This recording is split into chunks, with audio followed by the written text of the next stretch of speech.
নমস্কার বন্ধুরা, আমি অর্চনার সহজে রান্নাতে আপনাদের সবাইকে স্বাগত। আশা করি আপনারা সবাই ভালো আছেন। আজকের একটা রেসিপি বানিয়েছি। রেসিপিটা খুব মজার, আর বিশেষ করে এটা বাচ্চাদের জন্য। যে বড়াটা বানাবো সবজি দিয়ে, এর মধ্যে কোনো ডাল দেব না। সবজি বলতে এখানে দেশি লাউ নিয়েছি। এখানে লম্বা ধরনের লাউ পাওয়া যায়, সেই লাউ নিয়েছি। লাউটা গ্রেট করে নিচ্ছি। আর নিচ্ছি সিদ্ধ করা আলু, কাঁচা লঙ্কা, ধনেপাতা কুচি, পেঁয়াজ কুচি, আর এটা হচ্ছে আদা কুচি। সব একসঙ্গে খুব ভালো করে এটা মাখিয়ে নিতে হবে।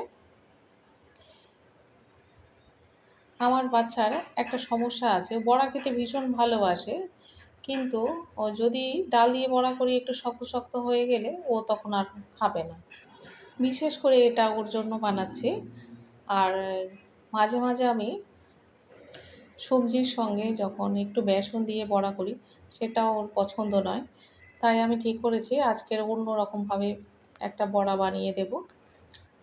কিছু মশলা নিয়ে নিচ্ছি, যেমন হলুদ দিয়েছি, স্বাদ মতো নুন, জিরা, ধনিয়া গুঁড়ো, আর সঙ্গে শুকনো লঙ্কা একই সঙ্গে ভেজে আমি পাউডার বানিয়ে রেখেছিলাম, সেই মশলা দিয়ে দিলাম। আর কসৌরি মেথি দিয়ে দিয়েছি সামান্য একটু, বেশ স্বাদ হবে বলে। আলুটা ভালো করে আগে মেখে নিয়েছি, তারপরে একসঙ্গে বাকি উপকরণগুলো মেখে নিচ্ছি। এই ধরনের বড়াটা বানালে বড়াটা খুব নরম হয়, কিন্তু ভীষণ সুন্দর খেতে হয়। আর এত সুন্দর নরম হয়, এটা শুধু বাচ্চাদের কেন, বড়দেরও ভীষণ পছন্দ হয়ে যাবে। আর সামান্য একটু কর্নফ্লাওয়ার দিচ্ছি, 2 চামচ দিয়েছি। খুব টেস্টিও হয় বড়াটা। সবগুলো উপকরণ একসঙ্গে ভালো করে মেখে নিয়েছি। ফ্রাইং প্যানের মধ্যে তেল দিয়ে দিয়েছি, সাদা তেল। এবার একটা একটা করে বড়াগুলো দিয়ে দিচ্ছি।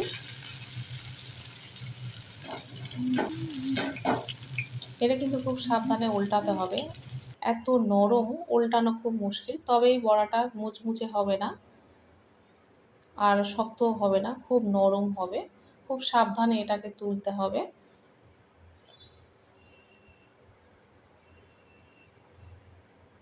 তবে এমন নরম নয় যে এটা ভেঙে যাবে উল্টাতে গেলে। খুব সাবধানে একটু তুলে নিলেই হবে। এত সুন্দর খেতে হয়। তবে ও সবজি খায়, কখনো বলে সবজি দিয়ে আমাকে একটু বড়া বানিয়ে দাও মা, ভালো লাগে খেতে। আর তাই ভাবলাম আজকের দেশি লাউ দিয়ে বড়া বানাই। কত সহজে ওগুলো উঠে যাচ্ছে। প্রথমে তুলতে একটু সমস্যা বলে মনে হলেও পরে আর হবে না। তারপরে দুদিকটা যখন ভালো করে ভাজা হয়ে যাবে তখন এমনিতেই উঠে যাবে। খুব সাধারণ একটা রেসিপি, কত সহজে কত কম উপকরণ দিয়ে একটা বড়া বানিয়েছি। আজকের এই রেসিপিটা আপনাদের কাছে কেমন লেগেছে অবশ্যই করে কমেন্টে জানাবেন। খুব সুন্দর একটা রেসিপি, সুস্বাদু খাবার একটা, প্রত্যেকটা মানুষের পছন্দ হয়ে যাবে। আর এখানে আমি দেখাবো বড়াটা এত নরম হয়েছে যে কী বলবো। যেমন সুন্দর খেতে হয়েছে আর তেমনই খুব সহজ একটা রেসিপি। আমি দেখাবো একটা বড়া নিয়েছি, কত সুন্দর নরম হয়েছে দেখুন।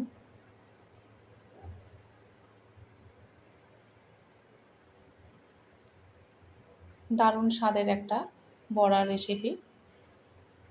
আপনারা অবশ্যই করে কমেন্টে জানাবেন কেমন হয়েছে। এই যে সাহেব দাঁড়িয়েছিল, তার একটু গালে দিচ্ছে। আমি অর্চনা, আপনারা দেখছেন অর্চনার সহজ রান্না। অবশ্যই করে লাইক, শেয়ার এবং সাবস্ক্রাইব করবেন। দেখা হবে আবার পরে ভিডিওতে।